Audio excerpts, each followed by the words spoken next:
Hello ladies and gentlemen, and welcome to today's video. Tell me, are you a fan of horror games? Perhaps you find disturbing pleasure in being trapped on an abandoned spaceship, struggling in vain to escape from an alien nightmare that pursues you. Or maybe you feel a rush from trying to survive an attack from hordes of the undead who want nothing more than to devour the flesh from your bones. Or maybe you find excitement in psychological terror where nothing makes sense and you feel your sanity drip away. These are but nightmares for babies. I will show you things that will make your spine shiver, your teeth chatter, and your body liquids drip down your leg. For nothing can pierce your soul and drown you in dread like monsters such as this. Boo. That's right, today we are going to take a look at 5 Master System games that will scare the pants off of you. And the first of them is Dracula. A game with a title screen that perplexes me. Am I the only one who thinks the L in Dracula looks like a palm tree? Despite it being a horror game, there is a great use of colour. It's not dark and boring, which is nice and refreshing. Although unfortunately, the music is a garbled mess. Most of the time, it's just rubbish. Listen to this.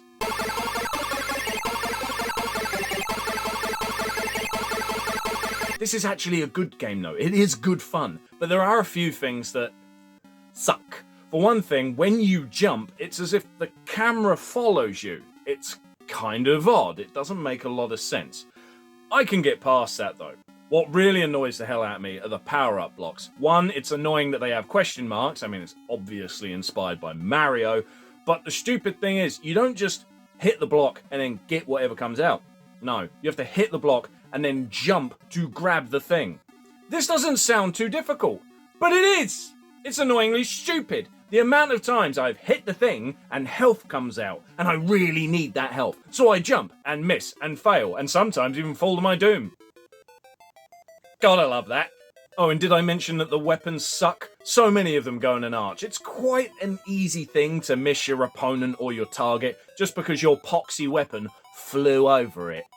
Despite all of these stupid, silly things, it is indeed a fun game, and not an expensive one. So if you're looking to buy one of the horror games I'm going to mention today, this is a good one to go for.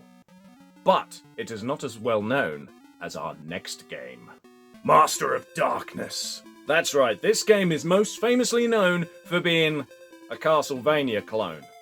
Think of it, back in the day we didn't get Castlevania on the Sega Master System, so Sega had to come up with their own one. Unfortunately, it's really obvious where the inspiration come from. This is so much like Castlevania that the only thing it's missing is the bloody name. Although it does have a very cool and creative opening story.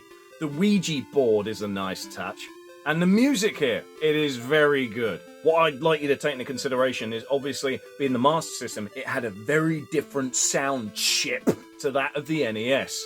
Its music here, it's quite original and very good.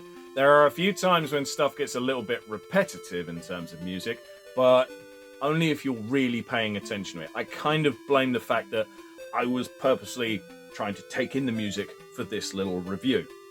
I wanted to make sure I focused on it, so then I had over-focused on it, if that makes any sense at all.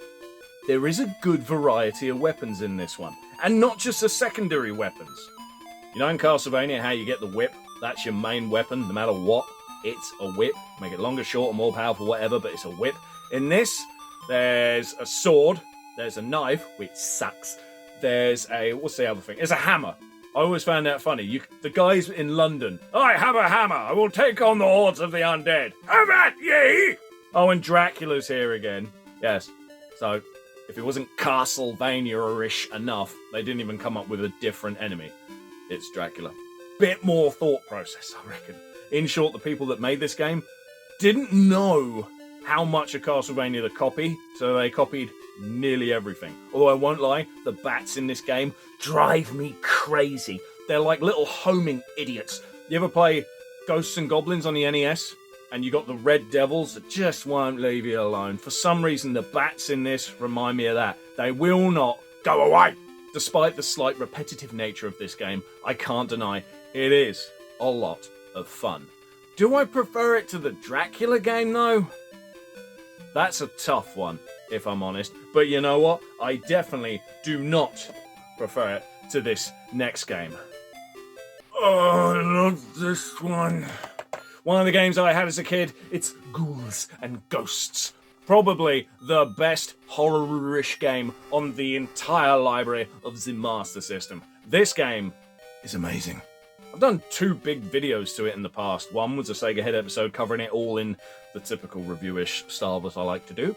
And the other was a full Let's Play, because you see, in this game, in order to complete it properly, you have to complete it twice. In a row. Can't turn it off, can't quit, no password, no save, no nothing. You gotta sit down, do the game twice. And I've done it many times. It is doable. There are little tricks and knacks to it. The main thing is the chests. But if you want to know how to beat the game, I strongly suggest checking out the Let's Play I've done for it. It's more of a longer form vid, but you'll find the info you want out of that. All I can say about it here is, yeah, I've covered this game in great detail before, so I won't go too nuts on it. It looks brilliant. It plays awesome. Many people say it's hard as all balls. I don't think it is, but then again, I know the tricks of it. I love this game. It's fantastic. Music, gameplay, graphics, everything. And the funny thing is, this is in fact the first game that ever made me a little bit scared. Bear in mind, I played this game when I was 5, and then it was sort of newish-ish, right? It was very creepy. The skeletons and the darkness and the severed-headed thingamawhatsit that as a kid I just couldn't kill because I'm an idiot and I tried hitting his body. Don't do that, you hit his head and then he dies. Well, I was a kid and I was stupid. Great game, absolutely fantastic. Covered it so much, not going to go into great detail here. Now we're going to go on to another game, a game I, yes, played as a kid. It was one of my first ever games, I can't deny. I hate Ghostbusters. This game baffled me for the longest time. I couldn't figure out what to do. It does make me wonder if I had the booklet back in the day. You see, this is not my original copy. This is another one. All of my games were sold by my mum when I was very young. Thanks, Mum. I hate you. But because of that detail, I cannot remember if I had the booklet. So I had nothing to read to find out how to do it. But bear in mind, 5 again. All I remember is I used to think perhaps you just drive your little icon all over the place because you could see the little marks you left on the road, so I thought I had something to do with it. No, I kind of think now I've never Googled how to properly play this because I just don't want to. And I mean, I don't want to play it. I had to play it for this damn video today. I did not want to.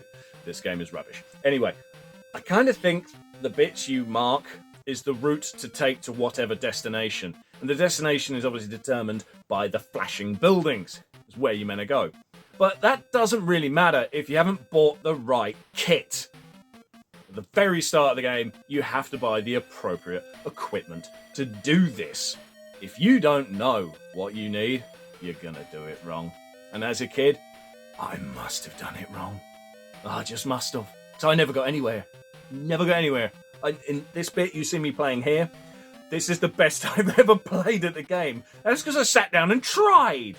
I didn't want to, but it did. The game looks brilliant. It sounds F, but that's because it's the Ghostbusters theme again and again and again and again and again. The NES version of this is indeed worse.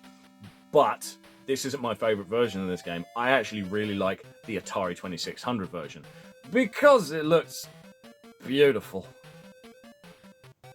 Yeah, I know. It's fun. That's the funny thing. The Atari one, it's impressive for Atari 2600, and it's fun as an Atari 2600 game. Master System? No. I hate it.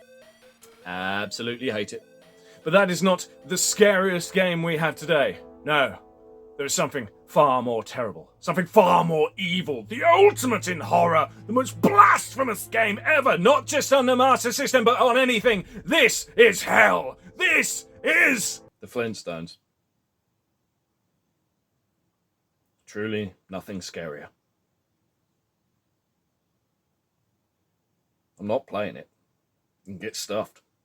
And that was our 5 Master System games that had horror in them. What did you think? Did you enjoy this video? Trying things a little bit different? Let me know what you think in the comments below. Subscribe, like, all that jazz. And if you don't, yeah, I tried. Thank you very much for watching. I'll see you next time.